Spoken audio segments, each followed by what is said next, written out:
is an exhibition called Portraits of Persons Unknown, and this is a message from persons unknown, persons in hiding, persons unknown. Survival in silence ain't good enough no more, keeping your mouth shut, head in the sand. Terrorists and saboteurs, each and every one of us, hiding in shadows, persons unknown. Hey there, Mr. Average, you don't exist, you never did. Hiding in shadows, persons unknown. Habits of hiding soon will be the death of us, dying in secret from poisons unknown. This is a message to persons unknown, strangers and passers-by, persons unknown. Turning a blind eye, hope to go unrecognised, keeping your secrets, persons unknown. Housewives and prostitutes, plumbers in boiler suits, truants in coffee bars who think they're alone, big men on building sites, sick men in dressing gowns, agents in motor cars who never go home, women in factories, one-parent families, women in purdah, persons unknown, patients in corridors, persons unknown, statistics on balance sheets, numbered and rubber stamped, blind and invisible, you're lost in your home, liggers and layabouts, lovers on roundabouts, wake up in the morning to persons unknown, accountants in nylon sheets, feminists in floral skirts, nurses for when it hurts, persons unknown, astronauts and celibates, DJs and hypocrites, liars and lunatics, persons unknown, hopefuls on football pools, teachers in empty schools, kids into heroin, not yet full grown, typists and usherettes, black men who just can't forget, the lonely who long for, persons unknown, closet idealists, bald-headed realists, rastas and bikers, the voice on the phone, pimps and economists, royalty and communists, rioters and pacifists, persons unknown, visionaries with coloured hair, leather boys who just don't care, garter girls with time to spare, persons unknown, judges with prejudice, dissidents and anarchists, policemen deal dirty tricks to persons unknown, strikers and pickets, collectors of tickets, radical architects, the Queen on her throne, soldiers in uniforms, sailors and stevedores, beggars and bankers, persons unknown, football crowd hooligans, bunking off school again, workers down tools again, united at home, smokers with heart disease, cleaners of lavatories, the old with their memories, persons unknown. Flesh and blood is who we are. Flesh and blood are what we are. Flesh and blood is who we are.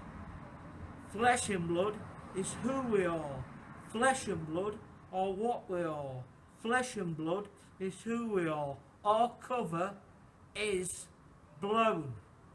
Enjoy the exhibition. Thanks a lot.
with people asking for my autograph all the time. All you do, you know, you do a few bits of paintings. It's like Beatlemania all over again. Feel like a megastar, like Ken Dodd. Stressed out, man. Oh, you can't smoke in here, can you? Cameras everywhere. Everywhere, cameras. Bet there's even cameras in here. I just come in to read a book. I'm going to read it. Straining Out a Fat One. I went out the house one morning to do my weekly food shopping, only I'd miscalculated. I knew this, but I thought I'd chance it. As with a brisk walk, I thought I could make it to the supermarket toilet. Still, no matter how strong my determination or resolve, I just could not hold it in. I felt the copper's helmet sticking out, the turtle's head bobbing, touching the fabric of my underwear. So I climbed up a banking, and I got behind a tree, and I dropped my trousers, and I relieved myself. Only it would seem someone had spotted me whilst I was in the act of defecation. Yet although I was not wearing my glasses, I saw a blurred face hanging out of a speeding car, and its voice shouted out in an irate voice, "Next time, mate, go in the woods." Only I could not make it to the woods, as they were too far away. Anyhow, I wiped my arse on a dot leaf, pulled up my jeans, then walked on devoid of my burden. I told myself the man in the car didn't matter, as I hadn't seen him anyway, although evidently he'd seen me. But I thought, as I've never seen him anyway, and he'd seen me, it didn't matter. Still, arriving home loaded down with my shopping bags, I got to my front door, and Dave, the guy who lived next door, was waiting there to greet me. He had a supercilious smile plastered all across his face, and in a sarcastic tone, he just said, "I hope you've enjoyed your shit, lad."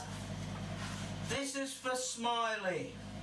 In reality, it was a nasty piece of work. His character was composed of elements at best more rotten than the ingredients in a bowl of soup given to a gulag prisoner. It was avarice personified, egotism incarnate. Still, it was gratefully received like a ray of sunshine that brightened up others' twee yet dull grey lives.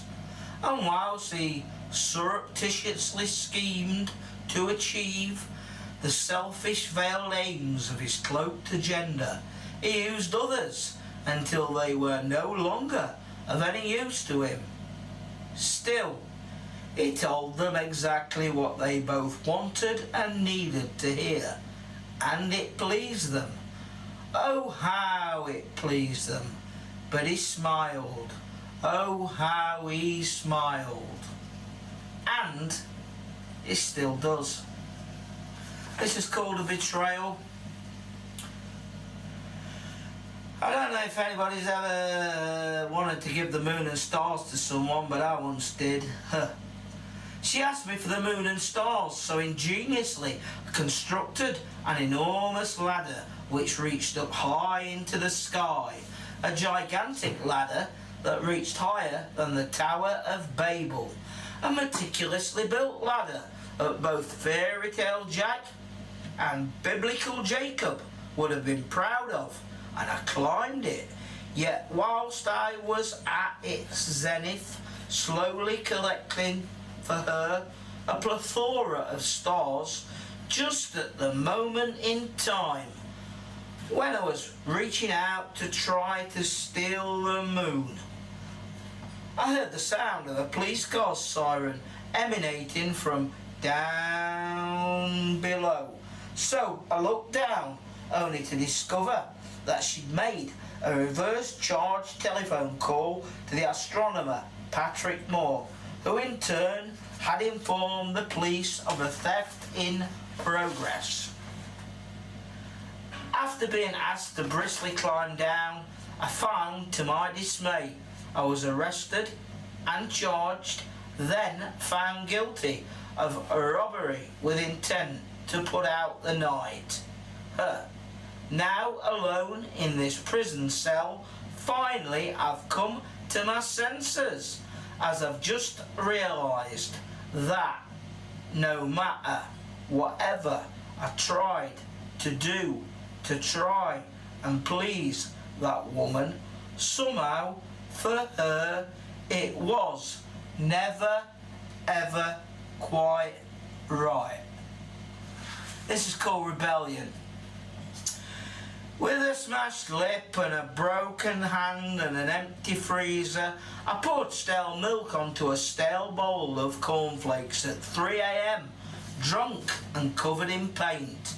If only I could have found the remote for the Binatone CD player someone had given me, I'd have played something rebellious to fan the flames of my discontent. Like, say, something by the public schooled diplomat's son, whose stage name was Joe Strummer, in order to stick 2 fingers up to the system. Only I couldn't find it.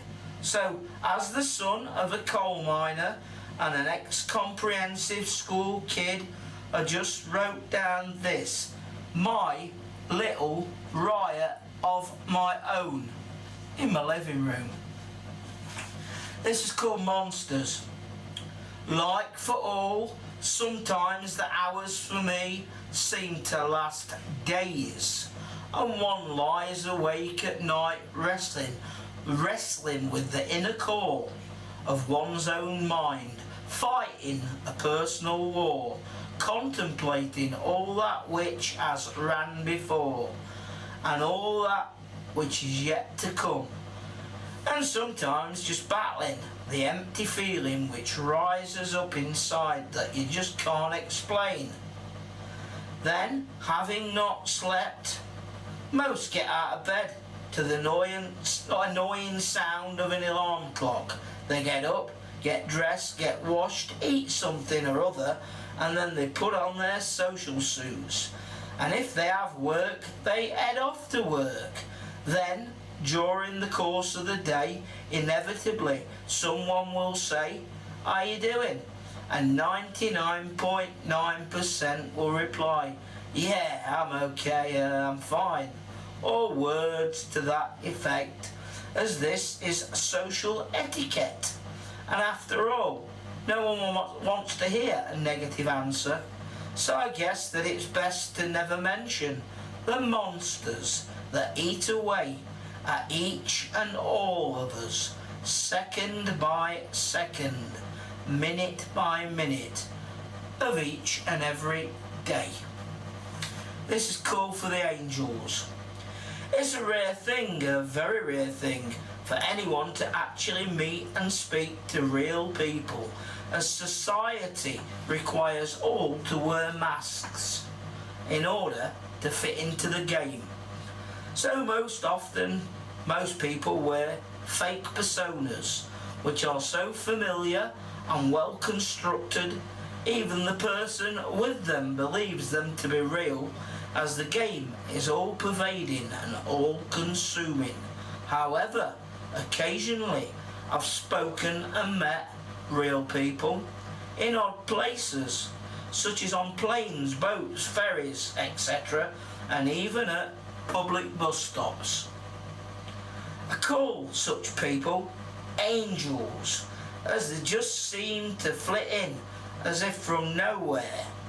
They stay for a while, then they fly away, which is all fine by me, as a waiting for one to arrive is well worth the wait amidst the regular zombies living their pretend lives. But then again, I guess the status quo must and always will be preserved.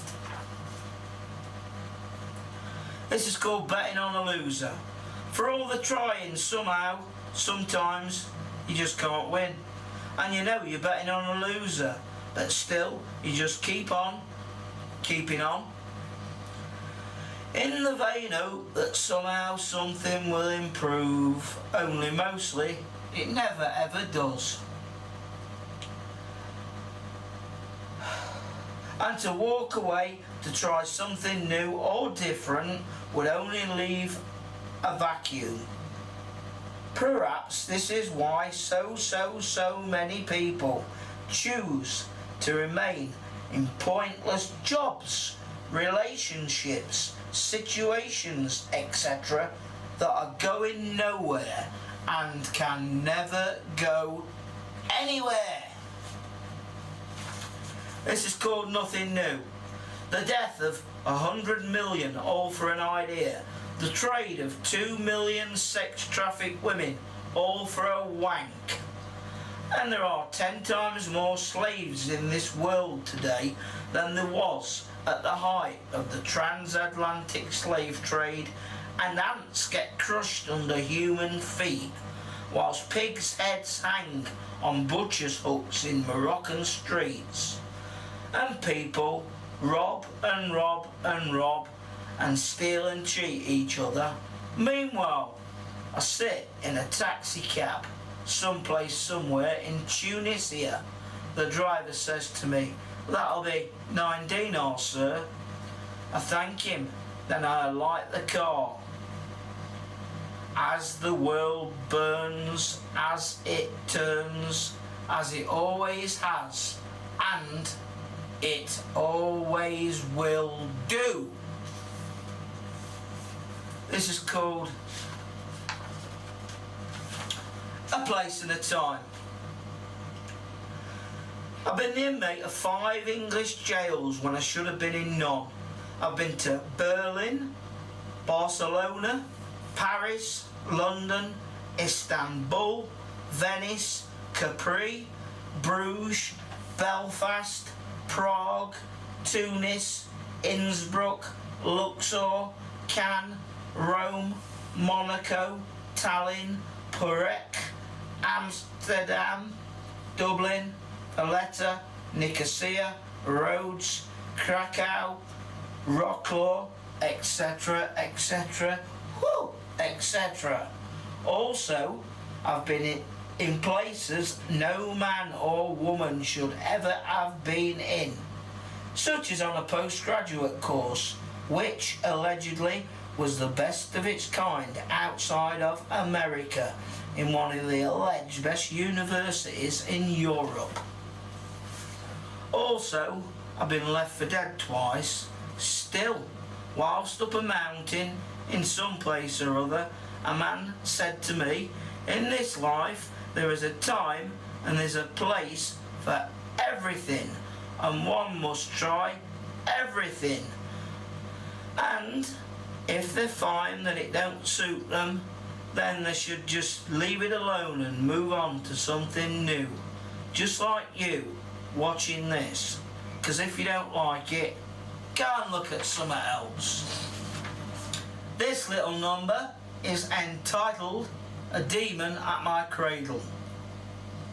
All those rabid, snarling dogs that occasionally gnaw away inside your brain were present at both my conception and birth, and they even guarded my cradle.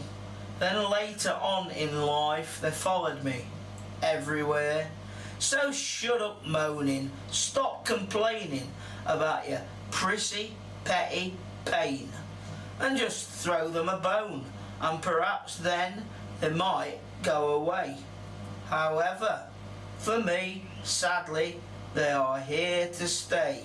They are omnipresent, and that is precisely why I'm reading this poem, whining at you like a little girl lost in a deep, deep, deep, dark forest. This is called death or dementia. There is no longer any point to having a burglary alarm at my home, as I have nothing to steal, as all I ever had has been lost, stolen or given away, and now all I have in this world are memories of my experiences, which are both good and bad, and these can never be taken away from me. Well, okay, well, prior to my death or dementia, for which I am waiting.